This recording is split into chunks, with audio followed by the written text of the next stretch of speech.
അത് സുഹൃത്തുക്കളെ, ഈ 2026 ഫെബ്രുവരി മാസത്തെ ഫലമാണ് പറയുന്നത്. അപ്പം എല്ലാ മാസവും ഇതുമായിട്ട് റിലേറ്റഡ് ആയിട്ടുള്ള ഇതിൻ്റെ ഡീറ്റെയിൽഡ് ആയിട്ടുള്ള പ്രഡിക്ഷൻസ് കാണും. നിങ്ങൾ സബ്സ്ക്രൈബ് ചെയ്ത് കഴിഞ്ഞാൽ ഇതുമായിട്ട് ബന്ധപ്പെട്ട കൂടുതലായിട്ട് അറിയാം. ഇത് മാത്രമല്ല, വാസ്തു റിലേറ്റഡ് ആയിട്ടുള്ളത്, മിസ്റ്റിക്കൽ ട്രയാങ്കിൾ, അതായത് ന്യൂമറോളജിയുടെയൊക്കെ അഡ്വാൻസ്ഡ് സംഭവമാണ് മിസ്റ്റേക്ക് ട്രയാങ്കിൾ. അങ്ങനെ റിലേറ്റഡ് ആയിട്ടുള്ള ബർനാടി, നക്ഷത്രനാടി, KP റിലേറ്റഡ് ആയിട്ടുള്ള അങ്ങനെ പല കാര്യങ്ങളും പിന്നെ പറഞ്ഞ മാതിരി നമ്മുടെ ഇതിനകത്ത് വരുന്നത്. അപ്പം ഈ 2026 ഫെബ്രുവരി മുതൽ ഓരോ ആൾക്കാർക്കും എങ്ങനെ ഉണ്ടെന്ന് നോക്കാം. പ്രത്യേകിച്ച് ഏരീസ് മുതൽ PCs വരെ ഈ 12 രാശികളിൽപ്പെട്ട.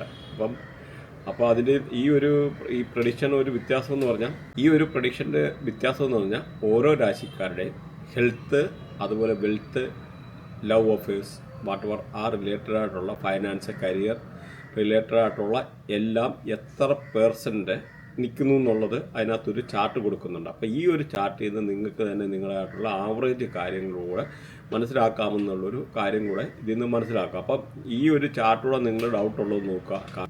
ഹെൽത്ത്, ഫൈനാൻസ്, എഡ്യൂക്കേഷന്, ഇങ്ങനെ റിലേറ്റഡ് ആയിട്ടുള്ള ഒരു 6 കാറ്റഗറി ആയിട്ട് തിരിച്ചിട്ടാണ് ഇത് കൊടുത്തേക്കുന്നത്. ഓരോ രാശിക്കാരുടെ ഇമ്പോർട്ടൻ്റ് ആയിട്ടുള്ള നമ്മളെ ലൈഫിലെ ഡെയിലി ലൈഫിൽ നമ്മൾ നമുക്ക് വന്നേക്കാവുന്ന പ്രശ്നങ്ങൾ, അതായത് നമുക്ക് ഏറ്റവും വലിയ ഇമ്പോർട്ടൻ്റ് ആണ് ഫൈനാൻസ്, അതുപോലെ ജോബ്, കരിയറിൽ റിലേറ്റഡ് ആയിട്ടുള്ള കാര്യങ്ങൾ, അല്ലെങ്കിൽ വെൽത്ത് റിലേറ്റഡ് ആയിട്ടുള്ള കാര്യങ്ങൾ, ഹെൽത്ത് റിലേറ്റഡ് ആയിട്ടുള്ള കാര്യങ്ങൾ, സ്റ്റഡി, കുട്ടികളാണ് വിദ്യാഭ്യാസപരമായിട്ട് എങ്ങനെ ഇരിക്കുന്നു, ഈവൻ മുതിർന്നവരും വിദ്യാഭ്യാസം ചെയ്യുമല്ലോ. അപ്പം അങ്ങനെയുള്ള റിലേറ്റഡ് ആയിട്ടുള്ള കാര്യത്തിനോട് ഒരു ഇമ്പോർട്ടൻസ് കൊടുത്തിട്ട് അതിൻ്റെ ഒരു രീതിയിലുള്ള അതിന് എത്ര % എന്നുള്ളതിനകത്ത് നിങ്ങളുടെ സ്റ്റാർ നോക്കിക്കഴിഞ്ഞാൽ മതി. ആ സ്റ്റാർ 5 സ്റ്റാറാണുള്ളത്. അപ്പം ഏറ്റവും മോശമായിട്ടിരിക്കുന്ന 1 സ്റ്റാർ ഉള്ളതെന്നൊരു ഹെൽത്ത് വളരെ മോശമല്ല, സപ്പോസ് ഏതിനകത്താണ് വന്ന് നിൽക്കുന്നതെന്ന് വെച്ചാൽ. അതുപോലെ അടുത്ത 2 സ്റ്റാർ, 3 സ്റ്റാർ ഉള്ളതെന്നൊരു ഗുഡ്, അത് 2 സ്റ്റാർ ഉള്ളതെന്നതിൽ അത്ര ഗുഡല്ല, 3 സ്റ്റാറാണ് ഗുഡ്, 4 ആണെന്നൊരിൽ വെരി ഗുഡ്, 5 ആണെന്നൊരു ബെസ്റ്റ്. ആ ഒരു രീതിയിലുള്ള പെർഫോമൻസാണ് ഈ സ്റ്റാറിൻ്റെ ആയിട്ടുള്ള കാര്യങ്ങൾ കൊടുത്തേക്കുന്നത്. അപ്പോൾ നമുക്കിനിമേ ഓരോ രാശിക്കാരുടെ ഉള്ള കാര്യങ്ങളൊന്നും നോക്കാം. ആദ്യം നമുക്ക് മേടൻ രാശി അല്ലെന്നൊരു ഏരീസ്.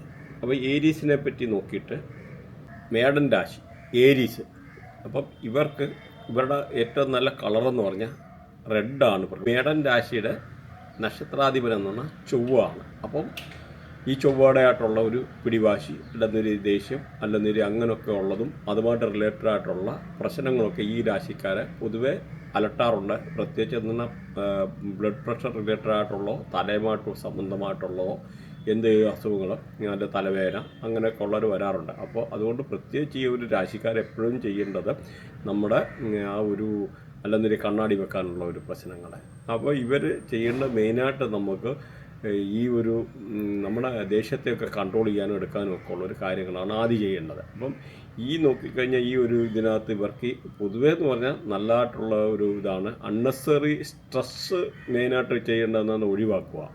ഇവർക്ക് നഷ്ടപ്പെട്ട സെൽഫ് കോൺഫിഡൻസ് തിരിച്ചെടുക്കാനും അങ്ങനെയുള്ളതും പൊതുവെ ഒരു അനുകൂലമായിട്ടുള്ള ഇതാണ്. നമുക്ക് നോക്കിക്കഴിഞ്ഞാൽ ഹെൽത്ത് പരമായിട്ട് നോക്കിക്കഴിഞ്ഞ് കഴിഞ്ഞാൽ ഹെൽത്ത് ഇമ്പ്രൂവ് ആയിട്ട് വരും. പക്ഷേ നമുക്ക് ഓവറായിട്ടുള്ള ഈ എക്സോഷന്, തലവേദന, അങ്ങനെയൊക്കെ ഉള്ള കാര്യങ്ങൾ, അല്ലെങ്കിൽ ഇൻഫ്ലമേഷൻ റിലേറ്റഡ് ആയിട്ടുള്ള ഇങ്ങനെയൊക്കെ ഉള്ള കാര്യങ്ങളൊക്കെ ഉണ്ടാകാനുള്ള സാധ്യതയുണ്ട്. അതുകൊണ്ട് നമ്മൾ അധികം ദേഷ്യപ്പെടാതിരിക്കുക, ഒരു നമ്മുടെ റൂട്ടീനൊക്കെ ഒരു കറക്റ്റായിട്ടുള്ള രീതിയിൽ കൊണ്ടുപോകാൻ ശ്രദ്ധിക്കുക. അതുപോലെ അത് ഹെൽത്തുമായിട്ട് ബന്ധപ്പെട്ട് കഴിഞ്ഞാൽ, അതുപോലെ ഫൈനാൻസ് സംബന്ധമായിട്ട് നോക്കിക്കഴിഞ്ഞ് കഴിഞ്ഞാൽ പൈസയുടെ ആയിട്ടുള്ള ഒരു സ്റ്റേബിളായിട്ടുള്ള സിറ്റുവേഷനാണ്. പക്ഷേ നമ്മുടെ എക്സ്പെൻസ് ഒരുപാട് സഡൻലി കൂടാനുള്ള ഒരു സാധ്യതയുണ്ട്. അതുകൊണ്ട് ഇമ്പൾസീവായിട്ടുള്ള ഇങ്ങനെയുള്ള ഓവർ സ്പെൻഡിങ് നേച്ചർ, എളുപ്പം ഒത്തിരി ചിലവാക്കുന്നതായിട്ടുള്ള ആ ഒരു ഫൈനാൻസിനെ നമ്മളൊന്ന് കൺട്രോൾ ചെയ്യുക, ചിലവിനെ ഒന്ന് ചുരുക്കി പോകുന്നത് ഈ ഒരു സമയത്ത് വളരെ നല്ലതായിരിക്കും.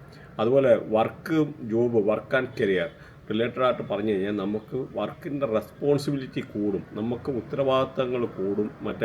പക്ഷേ നല്ല ലീഡർഷിപ്പ് ഓപ്പർച്യൂണിറ്റി ഒക്കെ വരാനുള്ള ഒരു സാധ്യത ഉണ്ട്.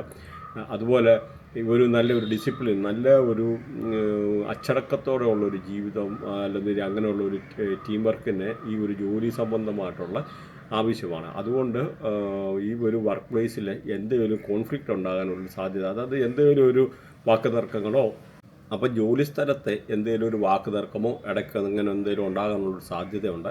അതുകൊണ്ട് അതൊഴിവാക്കാനായിട്ടുള്ള ഇങ്ങനെയുള്ള ഇമ്പൾസീവായിട്ടുള്ള ഡിസിഷൻസ് എടുക്കാതിരിക്കുക. അതുപോലെ ആ ഒരു സമയത്ത് ദേഷ്യത്തെ കൺട്രോൾ ചെയ്യാനും എടുക്കാനും ഒക്കെ ഉള്ളൊരു സാധ്യതയുണ്ട്. അതുകൊണ്ട് ഏറ്റവും ശ്രദ്ധിക്കണം, ദേഷ്യപ്പെട്ടോ അല്ലെന്നൊരു ഞാൻ പറയുന്നതാണ് ശരി എന്നുള്ള അങ്ങനത്തെ ഉള്ള ഒരു സ്വഭാവം കൂടെ ഈ ഒരു സമയത്ത് പ്രത്യേകിച്ച് വരാനുള്ള സാധ്യതയുണ്ട്, കർമ്മഭാവത്തെ പറ്റി പറഞ്ഞു കഴിഞ്ഞാൽ. അപ്പോൾ അതുകൊണ്ട് അങ്ങനെയുള്ള ഒരു കാര്യങ്ങളെ ഒഴിവാക്കുക. അതുപോലെ ഫൈനാൻഷ്യലി എന്ന് പറഞ്ഞാൽ നല്ല വേറെ എന്താ പറയുന്നത്, ഈ അൺഎക്സ്പെക്റ്റഡ് ആയിട്ടുള്ള ഗെയിൻ ഉണ്ടാകാനുള്ള ഒരു സാധ്യത, പ്രത്യേകിച്ച് ട്രേഡിങ് അങ്ങനെയൊക്കെ ഉള്ള ആൾക്കാർക്ക് ചെയ്യുന്നവർക്ക് നല്ല അനുകൂലമായിട്ടുള്ള ഒരു സാഹചര്യങ്ങൾ, ഊഹക്കച്ചവടത്തിൽ നിന്ന് എന്തെങ്കിലും ഉണ്ടാകാൻ, പൈസ കിട്ടാൻ അങ്ങനെയുള്ള ചെയ്യുന്ന ആൾക്കാർക്ക് ഫൈനാൻഷ്യലി പക്ഷേ സ്റ്റേബിളായിരിക്കും. പക്ഷേ ഈ പറഞ്ഞ മാതിരി എക്സ്പെൻസ് കൂടിക്കൂടി പോകാനുള്ള സാധ്യതയുണ്ട്. അതുപോലെ റിലേഷൻഷിപ്പിൻ്റെ കാര്യം പറഞ്ഞു കഴിഞ്ഞാലും ഒരു ഇൻറ്റൻസീവ് ഇമോഷണലായിട്ടുള്ള ഒരു സിറ്റുവേഷൻ വരാനും അങ്ങനെയൊക്കെ ഉള്ളൊരു, അല്ലെന്നൊരു ചെറിയൊരു ഈഗോ അങ്ങനെയൊക്കെ ഉള്ള വരാനെടുക്കാനൊക്കെ ഉള്ളൊരു സാധ്യതയുണ്ട്.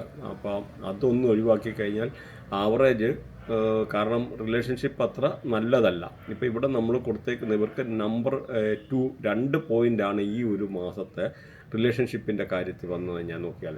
അപ്പം നിങ്ങൾ ഹസ്ബൻഡുമായിട്ടൊക്കെ ആണേലോ അല്ലെങ്കിൽ ഗേൾ ഫ്രണ്ടുമായിട്ടൊക്കെ എന്ന് പറഞ്ഞു കഴിഞ്ഞാൽ അത്യാവശ്യം കുഴപ്പമില്ലാത്ത രീതിയിൽ എന്തെങ്കിലുമൊക്കെ നല്ല മാനേജ് ചെയ്ത് പോകാനോ എടുക്കാനോ ഒക്കെ ഉള്ളൊന്നും വളരെ ശ്രദ്ധിക്കുന്നത് നല്ലതായിരിക്കും. അതുകൊണ്ട് റിലേഷൻഷിപ്പിൻ്റെ കാര്യങ്ങളിൽ ഒന്ന് ശ്രദ്ധിക്കുക. എന്തെങ്കിലും അൺഎക്സ്പെക്റ്റഡ് ക്ലാഷ് ഹസ്ബൻഡ് വൈഫോ അങ്ങനെയൊക്കെ ഉള്ള വാക്ക് തർക്കത്തിൻ്റെ പേരിലോ ഒക്കെ ഉണ്ടാകാനുള്ള സാധ്യതയുണ്ട്.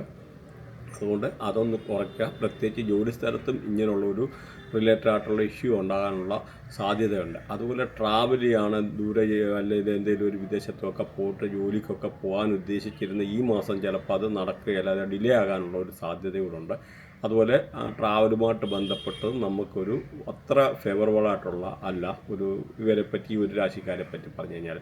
എന്നാൽ വിദ്യാർത്ഥികളാണെന്നൊരു, പഠിക്കുന്ന കുട്ടികൾക്കാണെന്നൊരു വളരെ നല്ലതാണ്. നല്ല പ്ലാൻ ചെയ്ത് നല്ല കാര്യങ്ങൾ, നല്ല മാർക്ക് വാങ്ങിക്കാനും എടുക്കാനും ഒക്കെ ഉള്ളൊരു അനുകൂലമായിട്ടുള്ള ഒരു സമയമാണ് ഇവർക്ക്. പ്രത്യേകിച്ച് അതേമാതിരി ഈ ഒരു രാശിക്കാരെ പറ്റി പറഞ്ഞു കഴിഞ്ഞാൽ ഇവർക്ക് എന്തെങ്കിലും അമ്പലങ്ങളിലോ അല്ലെങ്കിൽ അവരവർ വിശ്വസിക്കുന്ന ആരാധനാലയങ്ങളിൽ ചുവന്ന പൂ ദാനം ചെയ്യുക, ചുവന്ന വസ്ത്രം ദാനം ചെയ്യുക, പട്ട് ദാനം ചെയ്യുന്നത് നല്ലതാണ്. അതുപോലെ ബ്ലഡ് ദാനം ചെയ്യുന്നത് ഏറ്റവും നല്ലതാണ്. അഥവാ നിങ്ങൾ പ്രായമായ ആൾക്കാരാണെന്നൊരു നിങ്ങളുടെ കുട്ടികളെ കൊണ്ടായാലും ബ്ലഡ് ദാനം ചെയ്യിക്കുന്നത്. അതുകൊണ്ട് അങ്ങനെയുള്ള കാര്യങ്ങളോട് ചെയ്തു കഴിഞ്ഞ് കഴിഞ്ഞാൽ വളരെ ഇവർക്ക് ഈ ഉള്ള ഒരു ടെൻഷനും, അതേമാതിരി ബ്ലഡ് റെമഡി എന്ന് പറയുന്നത് നമ്മൾ വൺസ് ഇൻ എ വൈൽ നമ്മുടെ കയ്യിൽ ഒരു ചെറിയൊരു നീഡിലെടുത്തിട്ട് ഒന്ന് കുത്തിയിട്ട് ഒരു ഡ്രോപ്പ് ഒരു നമ്മുടെ ബ്ലഡ് ശകലം ഭൂമിക്ക് ദാനം ചെയ്യാമെന്ന് പറയും. ഭൂമിക്ക് ഒന്ന് കുത്തി വിട്ടിട്ട് ഒരു ഡ്രോപ്പ് ബ്ലഡ് ഭൂമിയിൽ വീഴ്ത്തുക. അപ്പോൾ നമുക്കിങ്ങനെയുള്ള ഒരു കാര്യങ്ങളോ അല്ലെന്നിട്ട് നമ്മുടെ പിടിവാശ അല്ലെന്നുള്ള ഈ പറഞ്ഞ ദേഷ്യവും സങ്കടങ്ങളും തലവേദന ഇങ്ങനെയൊക്കെ ഉള്ള കാര്യങ്ങളും ഹൈ BP ഒക്കെ കുറയാനൊക്കെ ഉള്ള സാധ്യതകളാണ്. അങ്ങനത്തെ ഒരു ടെൻഡൻസി പ്രത്യേകിച്ച് ഈ ഒരു രാശിക്കാർക്ക് ഇവിടെ ഈ ചൊവ്വ നിൽക്കുന്നതുകൊണ്ട്. കാരണം ഇവരെയൊക്കെ ഭരിക്കുക എന്ന് പറഞ്ഞാൽ പോലും ചൊവ്വയാണ്. അപ്പോൾ ചൊവ്വ എന്ന് പറഞ്ഞാൽ ദേഷ്യം, പിടിവാശി, ഫൈറ്റർ അങ്ങനെയൊക്കെ ഉള്ള ഒരു ആംഗിളിൽപ്പെട്ട വാരിയർ. അപ്പം എല്ലാത്തിനും കാര്യങ്ങൾ ഞാൻ ചെയ്യുന്നത് ജയിക്കണമല്ല, അങ്ങനത്തെ ഉള്ള ഒരു അഗ്രസീവ് നേച്ചറാണ്. അപ്പോൾ ആ ഒരു അഗ്രസീവ് നേച്ചർ നല്ലതാണ്. പക്ഷേ ഒരു പരിധി കഴിഞ്ഞാൽ അത് നമുക്ക് തിരിച്ച് റിട്ടേൺ ബാക്കായിട്ട് നമുക്ക് ബാക്ക് ഫയർ ചെയ്യുക. അതായത് തലവേദനയുടെ രൂപത്തിലോ മെൻ്റൽ സ്ട്രെസ്സ്, മെൻ്റൽ പ്രഷർ അങ്ങനെയൊക്കെ ഉള്ളത് ഉണ്ടാകാനുള്ള ഒരു സാധ്യത. അതുകൊണ്ട് അങ്ങനെയുള്ള ഒരു കാര്യങ്ങൾ ഈ ഒരു രാശിക്കാരെ പറ്റി പറഞ്ഞു കഴിഞ്ഞാൽ ശ്രദ്ധിക്കുക. അതുപോലെ ഹെൽത്ത് പൊതുവെ നല്ലതായിരിക്കും. പക്ഷേ ഈ പറഞ്ഞ മാതിരി ഹെൽത്തിൻ്റെ കാര്യത്തിൽ ഇവരൊന്ന് ശ്രദ്ധിക്കേണ്ടത് ഇങ്ങനെയുള്ള ഈ ടെൻഷനും കാര്യങ്ങളും ഒഴിവാക്കുക. അതുപോലെ ഇവരുടെ സഹോദരങ്ങളൊക്കെ കണ്ടുമുട്ടാനും എടുക്കാനും അല്ല സഹോദരങ്ങളുമായിട്ടൊക്കെ വന്ന് നല്ല ബന്ധം പുലർത്താനും എടുക്കാനും ഒക്കെ ഉള്ളൊരു അനുകൂലമായിട്ടുള്ള ഒരു സാഹചര്യം കൂടെയാണ് ഈ ഒരു രാശിക്കാരെ പറ്റി പറഞ്ഞാൽ നിലവിൽ.